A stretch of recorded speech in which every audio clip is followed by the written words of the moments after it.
Hello, and welcome back to Book and Page, where we are to Chapter 2 of The Place of the Lion. Chapter 2 being the Indola and the Angeli, the Ideas and the Angels. The chapter holds the same name as Miss Damaris's paper that she is planning on reading in this chapter. But I'm getting ahead of myself. Let's go ahead and do our brief summary first, and then try and talk about things in a little more depth. I'm adding the asterisks, bolding and underlining try today, because I am not an expert on any of these ideas. I am merely a student of some of these ideas. So, we switch perspectives. First chapter, we might have started with the lioness, but it was about Anthony and Quentin, and now we've gone to Miss Damaris Ty, who is a PhD student trying and currently failing to write her thesis on Abelard and Pythagorean connections to him. She'd been interrupted all morning, she wasn't able to sleep well, and she's now been interrupted by Miss Rockbotham and Miss Wilmot, two followers of Mr. Berenger, the guy who was knocked unconscious by the coming of the lion. It turns out that Mr. Berenger holds a monthly group that kind of feels cult-like. Like, we don't get a firm answer of what this group is. Damaris imagines it more of a study group, but the hints we get is basically Mr. Berenger has this collection of some 20 people that just meet at his house, and he talks to them about the thought forms, is what Mrs. Rockbotham keeps bringing up. And because Mr. Berenger is unavailable because he's unconscious, Miss Rockbotham is wondering if Damaris would be willing to be a guest lecturer for the group tonight.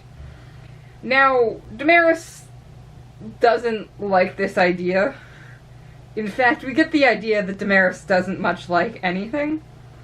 But Mrs. Rockbotham is a relation to somebody higher up on a periodical that Damaris likes to publish in, called The Two Camps, and she thus wants to keep Mrs. Rockbotham on her side. So she agrees she will be a guest lecturer. Thinking quickly through the papers that she has, suggests a comparison between Plato and some medieval thought. The forms and the angels.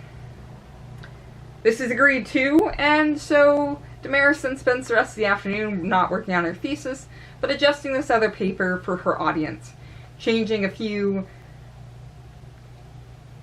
harsh words so that they'll be a little softer. And then she has a rather awkward dinner with her father, Mr. Ty, who is a butterfly enthusiast. The two of them don't get along. She kind of actually hates him, not that she realizes. And then heads off to the group. Now when she arrives there, she's not super impressed. She does recognize some people, including Mr. Foster, who's a town councilor, and of course, Mrs. Rockbotham. Miss Rockbotham introduces her to the group, basically, again, giving us a feeling this is more of a cult thing, and Damaris stands up and begins reading her paper, being very careful to suck up to some important people, including Mrs. Rockbotham and Mr. Forrester. However, she is very quickly interrupted by Miss Wilmot flying into hysterics in the corner. You see, Miss Wilmot is perceiving a floating crowned snake in the room, and she is deeply, deeply frightened of it. She keeps saying things like she can't stop, and Mr. Forrester has to convince her out of the room. Just as he has, though, the entire group ends up fleeing in a panic because they hear a hiss from behind them, from where Mrs. Wilmot was looking. Okay. Yeah, this is actually a surprisingly hard chapter to read, and not just because of the very heavy philosophical topics that are involved. I mean, if you are a student of any of these topics, it's fantastic, and you can understand things, but Williams is trying to set up a person that if you have been a student for a while, you will recognize this type of person. Damaris is a certain type of academic that has it in her head that she understands the world. And that anybody who thinks differently from here, you'll notice she has very harsh words for them in her own head. For example, she calls the people of Mr. Behringer's group imbeciles in her own head. She doesn't realize how much she hates her father, the butterfly enthusiast, but can't seem to help but argue with him via quoting Plato. It's just overall, she has this idea that she has the world figured out, and that everybody should be smart enough to figure it out like her. And when you meet academics like this, it can be utterly infuriating. Because you're just like, how can I have a conversation with you if you just think I'm an idiot constantly? And Damaris is sort of... she's presented in such a way that she's like the worst of these types of people for a couple of different reasons. First and foremost is the two-faced nature to Damaris here. Because she has this idea that she has it all figured out, and that people are stupid because they haven't figured it out. All these people are imbeciles. But with certain people, she's willing to suck up to them. For example, she's never going to tell Mrs. Rockbotham, no, I'm not going to go to your group. Your group's stupid and would never understand anything I'm actually trying to say here. Because Mrs. Rockbotham could be helpful to her, could be useful. And this is really personified then in the brief recollection she has with Anthony. Now, the relationship between Damaris and Anthony is going to get very interesting, but it's already one of those ones of, like, vaguely taboo nature, because we are told two things about their personal relationship in this little recollection. Because she starts in bringing Anthony's aim in by noting that he is her cousin. She likes to talk scholarly with him. He prefers to talk about each other, themselves. And by themselves, Damaris knows he wants to discuss whether or not she loves him. And the term lover will be used for the two of them in the very next chapter.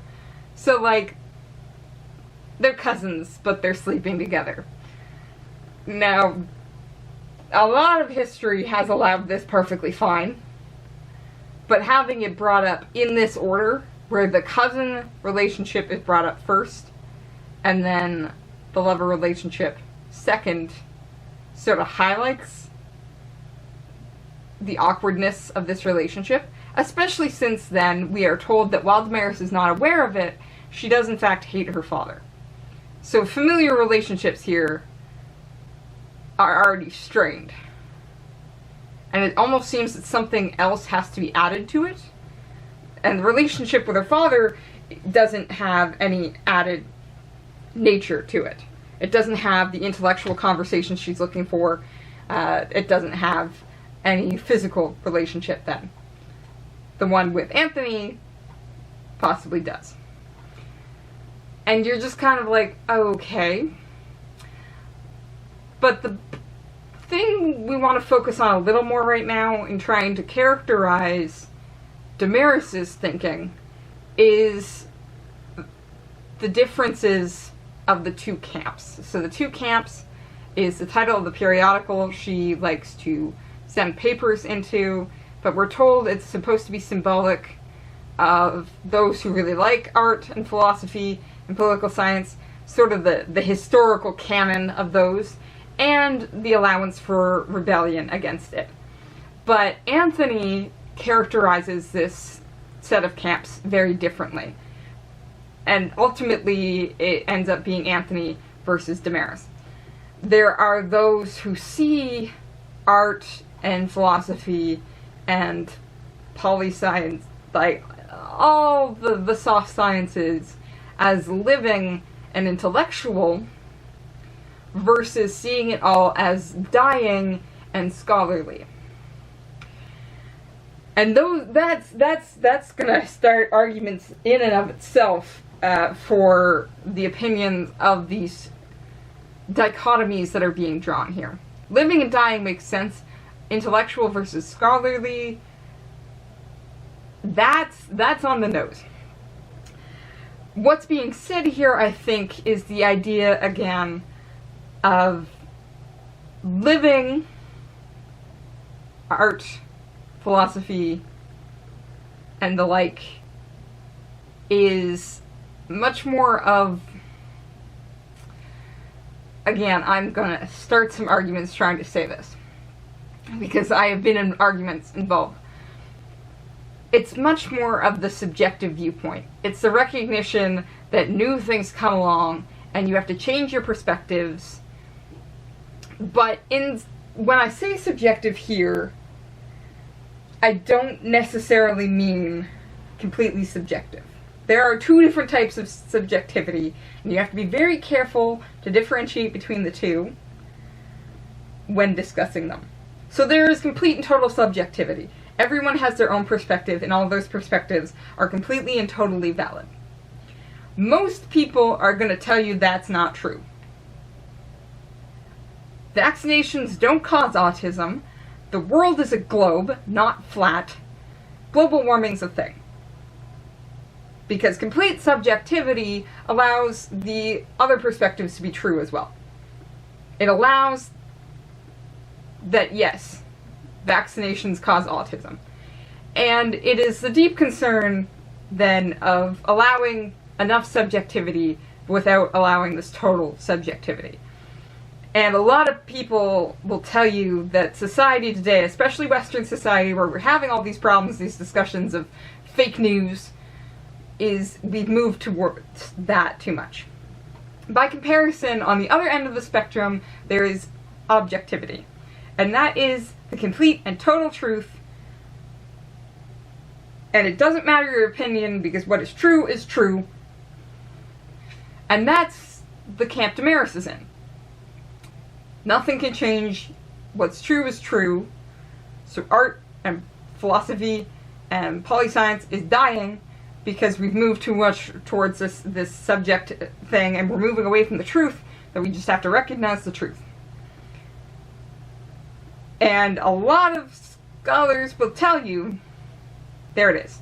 But Damaris, again, is representing the worst type, which is, in her head, she's got it figured out totally, and everybody else is imbecilic because she knows the truth, and why is no one listening to her? But there is a second type of subjectivity that sits squarely in the middle of this, because subjectivity and objectivity are often viewed as dichotomies. They're opposite points. Either one is true or the other. You can't have both. But there is a growing field in scholarship now that argues you in fact have to have both. Which is to say that there is an objective truth. Boom, objective truth. This is the truth. But only subjective viewpoints. Yeah. So, you can understand the objective truth, but you are never going to fully know this objective truth purely because you are fully shaped by your experiences. You are a fallible human being who doesn't know everything. You are not omniscient, you're not omnipotent, you are a single human being in your circumstances with your life experiences, and that's it. So, you can understand part of the truth, but so can everybody else. And the idea with this is then you should be communicating with each other to try and find those objective truths within all the subjective viewpoints. And sometimes it means you're going to have to admit you're wrong. And this is kind of what we're fighting for, right? Again, the Earth is round. Well, the people that keep insisting it's flat need to accept the scientific proof they've been given and change. But this can be really hard for people, and not just in the super crazy theories over here, like the Earth is flat but Mars has proven to be round. It's true of more everyday things too. For example,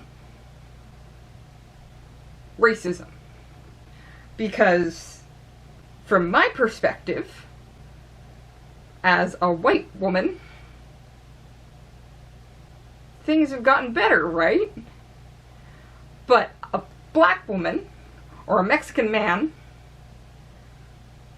or somebody who's non-binary from Asia is going to have a completely different viewpoint on whether or not racism, sexism, any of that is real. Because they're the ones who are going to experience it more, right?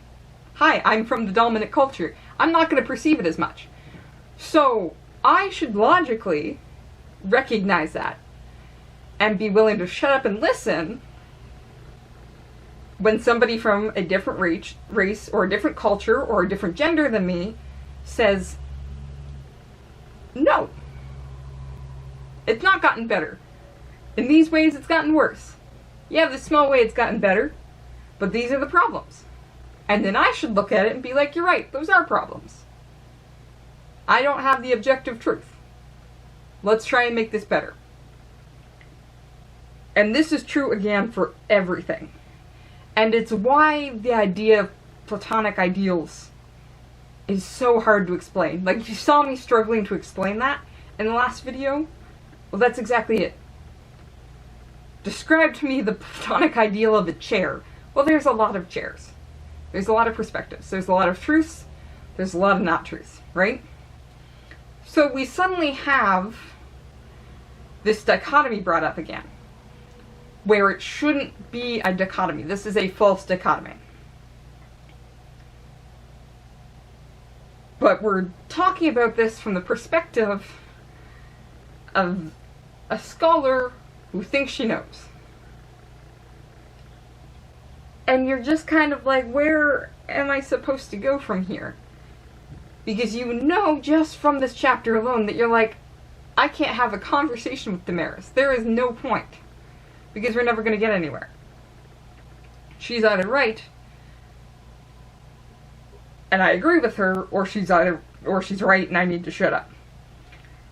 And the worst thing is when you do meet people like this. I've been to a conference where I had a fantastic time on the conference, but we were killing time on the last day before everybody headed off. We were having our last breakfast, and I overheard the conversation between two gentlemen, where one of them said that he couldn't wait to become a professor so he could tell people that they were wrong and needed to stop talking.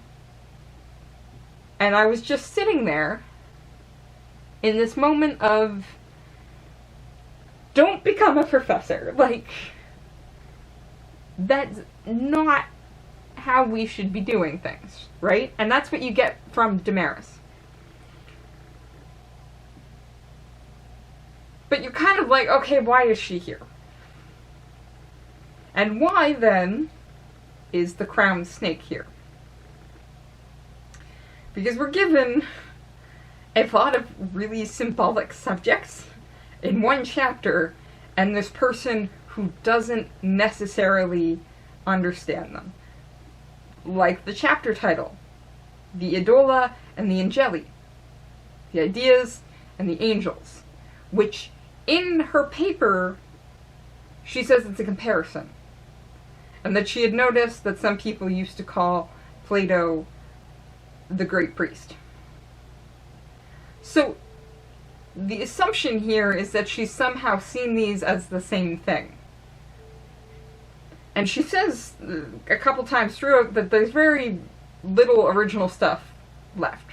She's trying to make her way in the world, but she's doing it on minor things like Abelard and taking problems with certain words and translations. Which, I mean, yes, those are things worth discussing.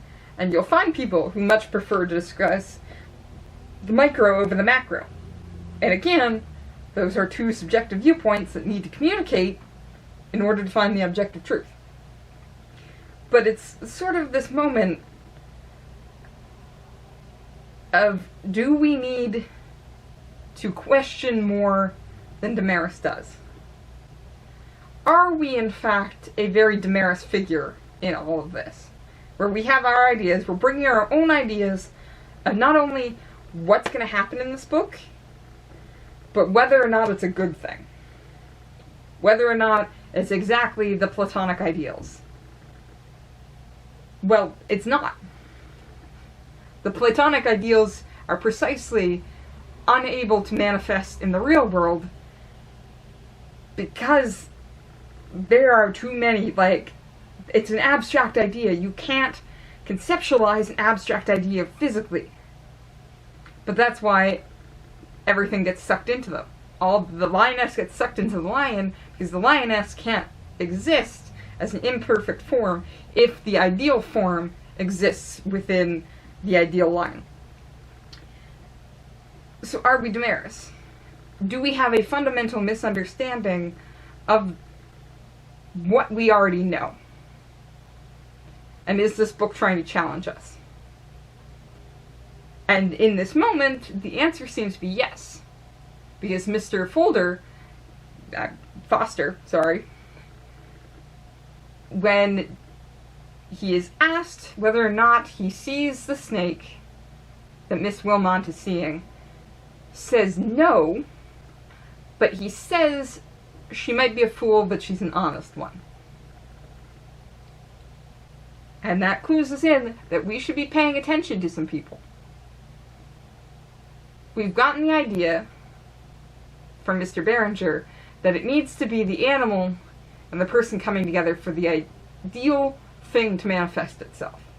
And it seems that they have to come together before other people can perceive them. Anthony and Quentin couldn't see the ideal lion until the lioness and Mr. Berenger came together. And even before they could see it, they could hear it. Well, we've already had the opening salvo in the lion appearing. So the snake appearing to Mrs. Wilmot, who seems to be then the human that has to connect with the snake to bring it in fully.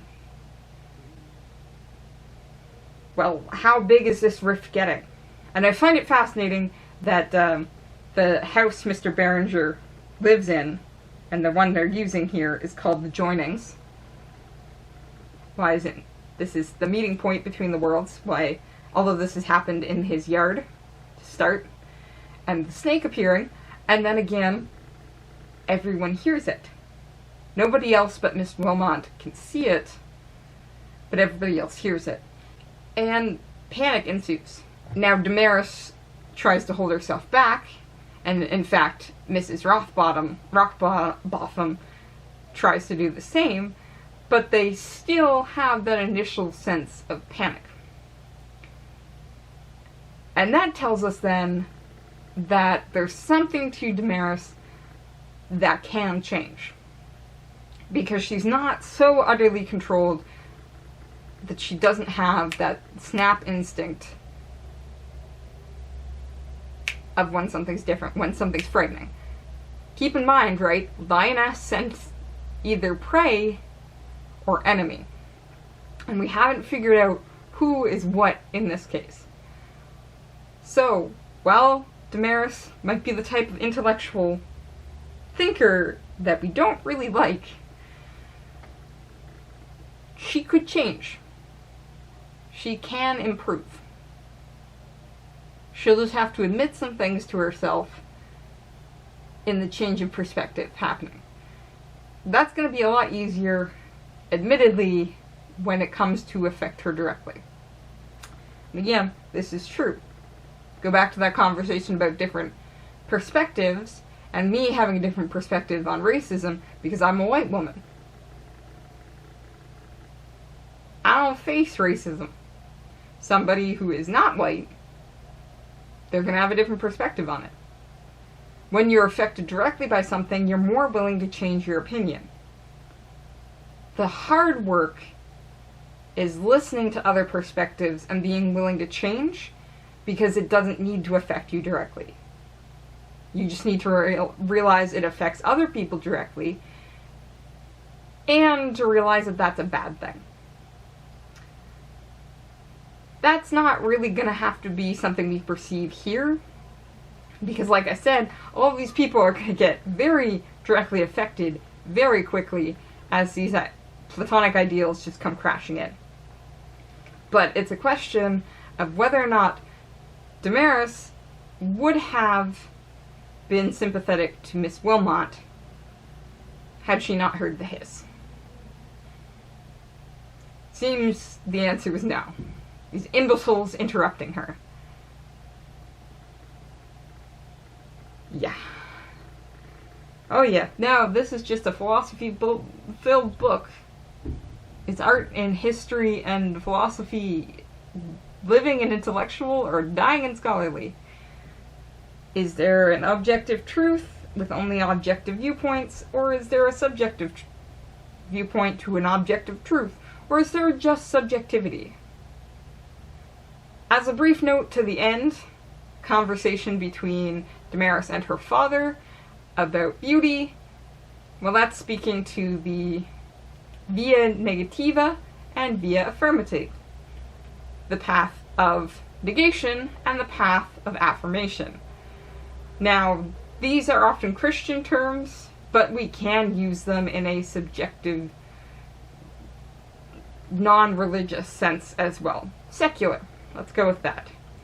The Christian viewpoint here is the way to finding God. You can either find God through via affirmativa, which is seeing the beauty and power of God through everything around you.